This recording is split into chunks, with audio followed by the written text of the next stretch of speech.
Добар ден, почитувани, го следете неделното интервју на Радио Слободна Европа. Зборуваме со професор Билјана Ангелова, неодамна избрана за ректор на најстариот универзитет во земјава, Свети Кирил и Методи. Неодамна ви избра за ректор на УКИМ. Кои се главните предизвици со кои треба да се соочите? Тешко е дека ќе може да се извои еден или неколку предизвици. Ќе мора паралелно да се работи на повеќе полиња. Но она за што јас првенствено ќе се залагам е со оние проблеми кои што го нарушуваат нашето секојдневно функционирање и работење, а тоа е нарушената финансиска и кадрова автономија. За таа цел ќе мораме поинтензивно да соработуваме со надлежните министерства за образование и финансии, бидејќи главните проблеми кои што ги имаме во секојдневното работење произлегуваат од дискрепанциите што постојат помеѓу плановите кои што не ги одобруваат надлежните министерства и потребите на самиот универзитет. Вториот горлив проблем се секако вработувањата. УКИМ има се помал број на нови вработувања, а наставно-научниот кадар е специфичен. Поминуваме низ еден процес во кој го градиме младиот научник или младиот наставно-научен кадар, а со години се јавуваат гапови во вработувањата, бидејќи се напуштаат работните места, професорите се пензионираат, но не соодветно се пополнуваат со нови вработувања. Ова ќе мора да се коригира во иднина и она што во моментов постои како еден метод на вработување, едно пензионирање, едно вработување, мора да се надмине бидејќи имаме големи гапови од минатото. А секако и со закон и со устав имаме гарантирана кадрова автономија и согласно тоа ќе се залагам да можеме да добиеме што поголем број на вработување. Освен овие основни, да речем, предизвици со кои секојдневно се соочуваме, тоа се кадровската и финансиската автономија, остануваат и други некои предизвици. Например, рангирањето на универзитетот на интернационалните листи. Еден од тие критериуми, например, се развојот на иновации. Затоа мораме да ставиме акцент и на овој аспект од работењето на универзитетот. Развојот на иновации, развојот на универзитетското предприемништво, трансферот на технологии, од нашата експертиза, универзитетската експертиза кон бизнис секторот. Ако имаме предвид дека само мал дел од буџетот, речиси 1% од државниот буџет се одвојува за наука. Како да се прави истражувања, технологии, иновации, ако имате толку малку пари? Видете, и до сега извојувањата за наука, ако гледаме во континуитет декади наназад, извојувањата за наука од бруто домашниот производ се помали и помали. И сега се на едно незначително ниво од 0,3%. Со тие средства, кои што и главно се средства за исплата на плати во научните институти и некогаш набавка на некоја поситна научно-истражувачка опрема за лабораториите или преводи на книги, апсолутно не се доволно средства за развој на наука. Меѓутоа, универзитетот ќе бара други алтернативни извори за финансирање на научно-истражувачката активност.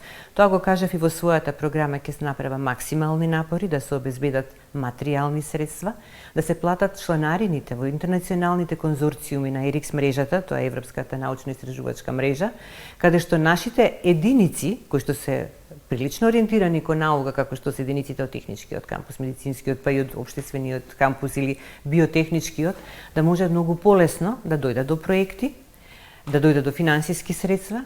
На тој начин ќе добиеме и дополнителен ноу-хау кој што ќе можеме да го трансферираме од странските искуства кон нашиот универзитет и конечно кон нашите студенти кои што ни се главен фокус и цел да испорачаме поквалитетно знаење, поквалитетни предавања, бидејќи тие се во фокусот на нашата мисија. Предизвикот со кадровски вработувања и со плати на професори и на кадар вработен во високото образование, пристојни ли им се платите на вработените? Не, апсолутно не.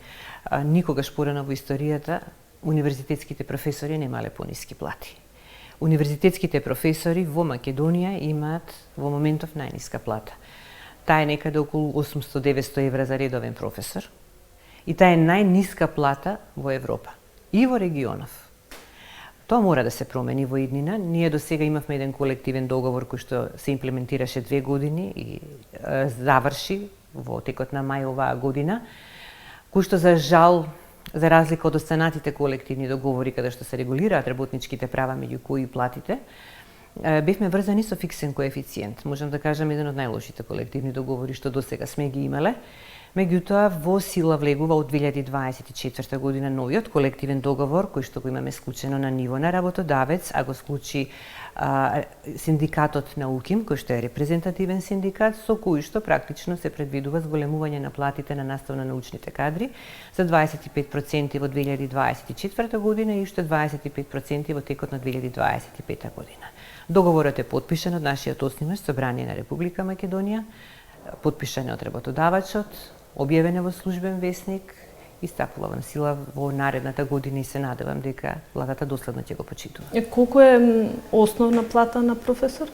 Во овој момент мислам дека пред покачувањето што го имавме последно во мај месец е околу 50-51 илјада. Очекувам дека дополнителни можеби 10% на нето платата ќе се зголеми, бидејќи и стариот колективен договор кој што реков истече во мај месец оваа година, предвидува последно зголемување на платите на редовните не на редовните, туку на професорите генерално на универзитетот, на ниво од 54% од просечната плата исплатена во Република Македонија за претходната година. Значи, се работи за еден фиксен коефициент од 21.663, кој што сега ќе се зголеми некаде на над 25 до 26.000 денари. Тоа се пондарира со стапка од 3,03 за редовните професори и со други коефициенти, зависно од наставно-научните звања на наставниците, и така се доаѓа до бруто платата на секој наставник. И како сега, од една страна нема кадар, не може да се пополни, а и платите не се, да кажеме, репрезентативни, како да се привлече луѓе што цел живот или со години вложуваат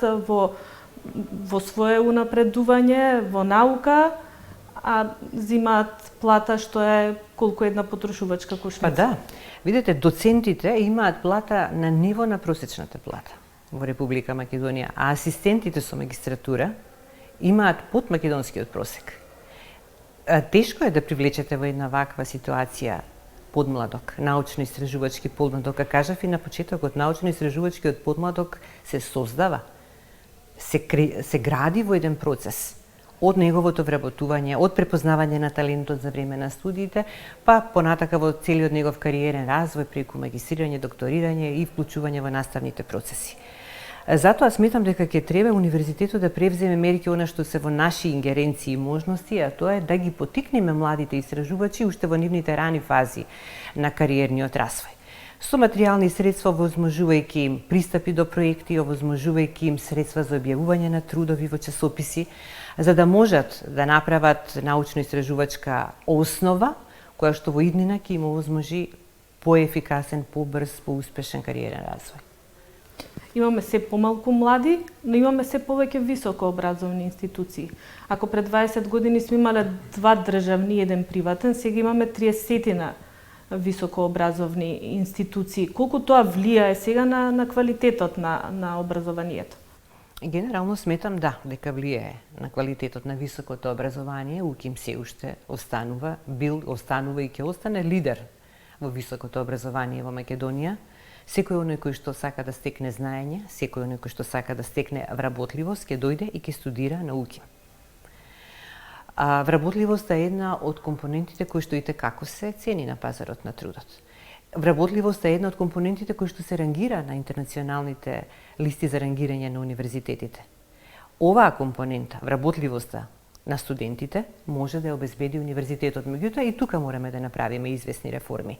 Факт е дека УКИМ е лидер во квалитетот во високото образование. Да, ние имаме најквалитетни академски професори, нудиме најквалитетно академско знаење. Меѓутоа, пазарот на трудот бара нови дополнителни вештини. Освен академските компетенции кои што овде ги стекнуваат, потребно е да имаат и други компетенции. Како да се надмине тој јазот? Вештини, употреба на дигитални алатки, употреба на јазици. И сето тоа влијае на целокупниот профил на дипломецот, кој што заминува од овој универзитет и оди на пазарот на трудот. Сигналите од работодавачите од пазарот на трудот точно на ова укажува. Ние мораме во иднина да внимаваме и на оваа компонента од нивното учење. Практиканството мора да биде што повеќе застапено во наставните програми.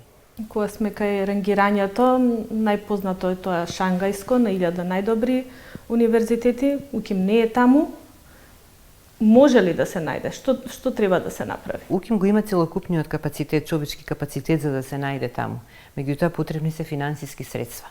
За да се реши ова прашање, за да се најде УКИМ меѓу првите 1000 на Шангејска листа, која што рангира до 1000 универзитети, иако проценува над 40.000 универзитети, рангот е само на првите 1000, потребни се дополнителни финансиски средства од државата. Државата мора да извои средства од својот буџет за да финансира фундаментални истражувања, за да финансира во софистицирани лаборатории, од кои што може да произлезат иновации, кои што ќе влезат во часописите со импакт фактор кои што се вреднуваат на Шангејската листа, како што се Nature and Science часописите, како што се Web of Science, како што се иновации во преку 21 научно-истражувачка област дефинирана од страна на Шангејската листа, со цел да можеме конечно да се најдеме таму. Има критериуми кои што не можеме да ги задоволиме, барем не за сега. Тоа се 30% од критериумите кои што се однесуваат на вработени или алумни нобеловци, меѓутоа останатите критериуми со значителни вложувања во наука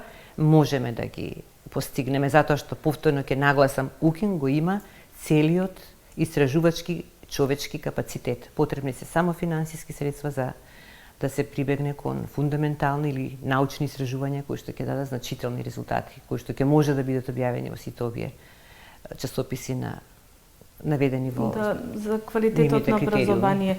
Колку ние дисперзирани факултети што беа модерни едно време го нарушија тој квалитет на образование? Треба ли да постојат? Дефинитивно не. Тоа беше, мислам дека една епизода, таа се заврши, имаше дисперзирани студии во повеќе градови. Се знае дека студентскиот живот е на универзитетот, во оваа средина во која што се обезбедени сите предуслови за да се одвива наставата. Не може во импровизирани услови да се одвива наставата, со патувања кои што се на подалечни дестинации, кои што генерално го нарушија квалитетот, односно не може да дадат исти таков квалитет како квалитетот кој што се одвива овде на универзитетот, во универзитетските простории, со сите нагледни средства со кои што располагаме, лаборатории со кои што располагаме и така натаму. Законот за образование се донесе пред неколку години после оние протести на студентски, на професорски пленум. Колку сте задоволни од тој закон? Треба ли нешто да се менува сега? Па видете, има определени слабости законот, има делови кои што се пререгулирани, има делови кои што не се детално регулирани. Може би потребно е во законот повторно да се врати оној дел кој што се однесуваше на избори на наставниците во наставнички звања, каде што се бараше објавување на трудови со импакт фактор, бидејќи видовме дека точно во тој период кога претходниот закон го имаше воведено, го имаше регулирано овој дел, имавме висока научно-истражувачка продуктивност. Тогаш нагло скокна таа продуктивност на сите универзитети, па и на нашиот универзитет се разбира најмногу. Би рекла околу мандатите на студентите кои што сега се по една година, тоа се мандатите на студентите во факултетските студентски собранија, во универзитетското студентско собрание, прекратко е. Студентите се наш партнер, ние постојано работиме со нив и работиме за нив. Меѓутоа брзо се вршат тие промени, би требало да се хармонизираат со мандатите на деканите, на ректорот и проректорите.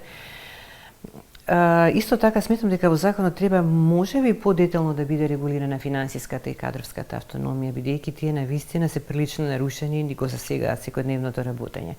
Така што мислам дека во начало ова се основните работи кои што ги требало да ги регулира законот. Има и некои работи кои што се недоречени, односно недовршени од овој закон, како на пример формирање на националната рамка на квалификации и занимања во високото образование. Таа се направи во средното, предвидена е со овој закон за високо, меѓутоа се уште не е донесена. Се надевам дека сега со исцет класификацијата ќе се среди и овој аспект на законот. Задоволни ли сте од автономијата што е има универзитетот и како успевате да одолевате на политички влијанија од која страна да доаѓаат? Видете, универзитетот кажав дека има и со устав и со закон регулирана финансиска, кадровска, функционална, организацијска автономија. Повеќе или помалку нарушена ни е финансиската автономија и кадровската автономија. И во тој дел, затоа реков дека во законот можеби треба да се регулираат механизми кои што ќе ни ја гарантираат и финансиската и кадровската автономија. На универзитетот имало обиди за политички притисоци, меѓутоа секогаш универзитетот останал отпорен на таквите притисоци. Благодарам за интервјуто. Благодарам за поканата. Тоа беше се во неделното интервју на Радио Слободна Европа. Следете не следната недела.